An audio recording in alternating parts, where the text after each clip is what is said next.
kemudian menuntut anak dengan disiplin ketat tanpa ekspresi cinta. Ya, kadang harus mengikuti standar-standar orang tua yang tinggi gitu. Kadang jadinya mereka kurang bisa untuk mengungkapin perasaannya. Ingin anak mengikuti kehendak orang tua, ya. Kemudian orang tua yang menutup diri dan menolak adanya diskusi dengan anak. Karakteristik anak yang akan terbentuk adalah dia akan menjadi pribadi yang penakut, pendiam, tertutup, kurang inisiatif, kurang kreatif, gemar nanti akan menentang ya, melanggar norma, pribadinya lemah, cemas, dan menarik diri. Itu yang otoriter. Yang kedua adalah permisif. Permisif itu ada dua. Yang indulgen adalah orang tua yang sangat cinta sekali dengan anaknya sehingga selalu memenuhi keinginan anak gitu ya, tanpa pengendalian, tanpa ada batasan gitu. Jadi kalaupun salah kadang tidak menegur gitu karena menganggap bahwa ya sudah anakku gitu ya, apalagi kalau mungkin satu-satunya gitu. Nah, sikap orang tua di sini dia cenderung menghindari konflik gitu, tanpa mau susah payah, nggak mau nanti bertengkar sama anaknya, nggak mau anaknya nanti terluka gitu. Padahal cinta yang berlebihan ini malah bikin anak kurang sehat ya.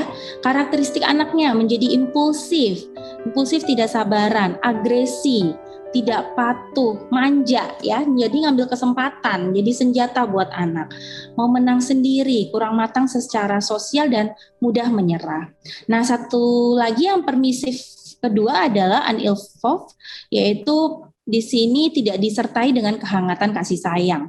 Orang tua lebih cuek. Jadi dikasih tanpa ya udah yang penting cukup gitu ya, tanpa ada batasan, tapi juga kurang ada kehangatan dari orang tua gitu ya.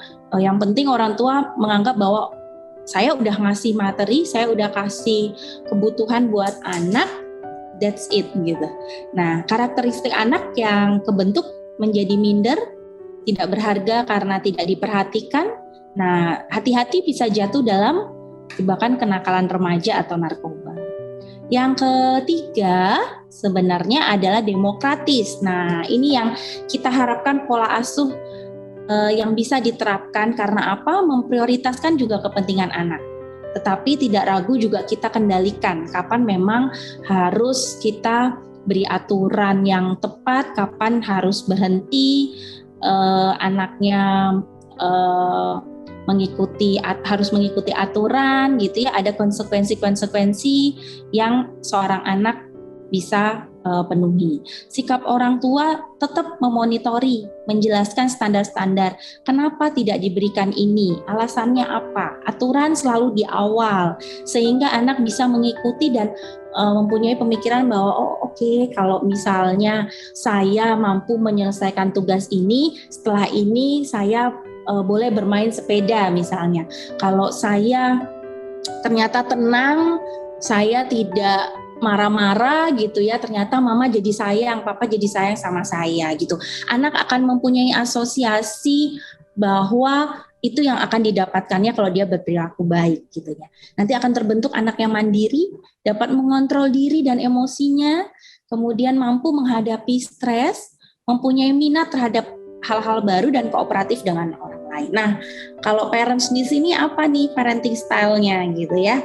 Udah tahu ya dari yang 4 hal tadi, kita bisa melihat walaupun mungkin tidak ada yang 100% berhasil melakukan yang demokratif gitu ya. Ada juga yang permisif gitu ya, tapi juga kadang berusaha untuk tegas gitu. Ya, semuanya ini letak lagi konsisten dari orang tua.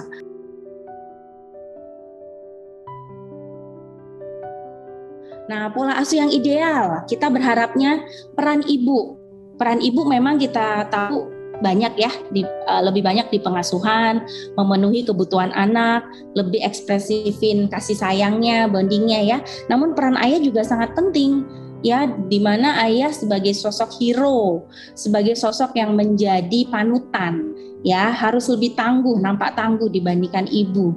Kemudian nih, ayah nih harus lebih disiplin. Jadi kalau misalnya kita sama-sama bikin aturan, ibu membuatkan misalnya, kemudian masukan dari ayah, coba kita jalankan dengan disiplin.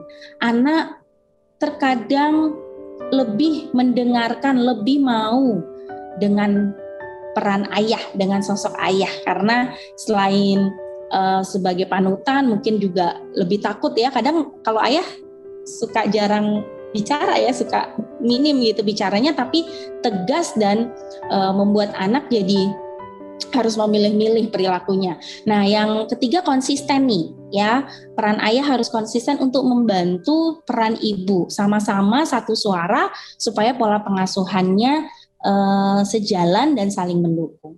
Apa efeknya kalau tidak seimbang? Ya, tetap kondisi anak akan bingung, ada pola pikir negatif, mungkin juga ada trauma gitu ya, tertekan dan depresi. Kita bahas tentang parenting positif, apa sih itu?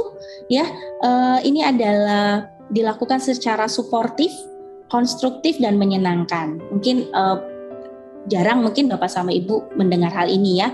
Namun di sini artinya bahwa suportif itu kita memberikan perlakuan yang mendukung perkembangan anak ya. Konstruktif artinya bersikap positif.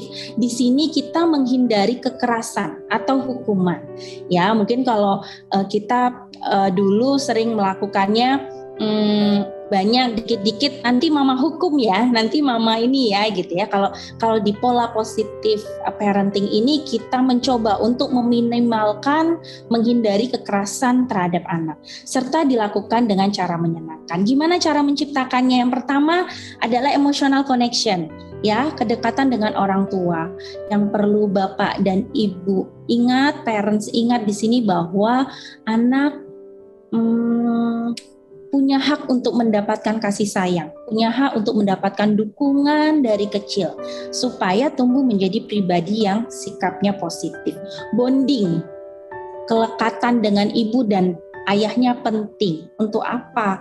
Bahwa dia mendapatkan rasa nyaman, dia mendapatkan kepercayaan, dukungan dari orang tuanya. Jadi kalau kita hubungannya positif, kita berharap anak-anak mudah untuk mengekspresikan rasa senangnya, rasa bahagianya, mungkin rasa sedihnya gitu ya, baik ketika lagi online ataupun offline. Kemudian modeling. Nah, modeling behavior nih, kita harus hati-hati. Apa yang kita orang tua lakukan, anak meniru. Gitu. Mungkin sekarang Bapak Ibu pikir anak saya masih kecil nih gitu. Ya udah selintas mungkin lihat aja, tapi kita harus ingat golden age-nya anak 0 sampai 3 tahun. Dia mengaktifkan semua panca inderanya, dari mata, dari hidung, telinga, pendengaran, perabaan gitu ya. Semua ditangkap. Ya, kayak spons yang kosong semua ditangkap dulu. Kita nggak tahu kapan keluarnya nanti. Nah, kalau kita terbiasa marah atau suka membentak anak, nanti di anak tumbuh atau terbentuk pemikiran bahwa oh ternyata kalau membentak, memukul atau ada kekerasan itu bentuk kasih sayang orang tua gitu. Jadi mereka mengasosiasikan seperti itu. Orang tua yang mudah marah, bereaksi berlebihan gitu ya, pasti nanti akan memiliki anak yang menjadi mudah marah. Ada penelitian dari psikologi ya. Jadi ada 2 kelompok anak, kita lakukan penelitian. Satu kelompok anak ini kita tontonkan kekerasan, video kekerasan. Satu kelompok ini video yang penuh dengan bijaksana, kasih sayang gitu ya. Kemudian besok diulang lagi. Nah, setelah diteliti didapatkan hasil bahwa anak yang sering menonton video kekerasan ini, dia akan memunculkan perilaku yang agresif. Kapan? Ketika dia merasa terdesak, ketika mungkin dia diusilin teman, ketika mungkin dia tidak mendapatkan haknya, dia akan cepat lebih agresif dibandingkan kelompok yang satu yang penuh dengan kasih sayang gitu ya. Jadi kita sebagai orang tua belajar lagi,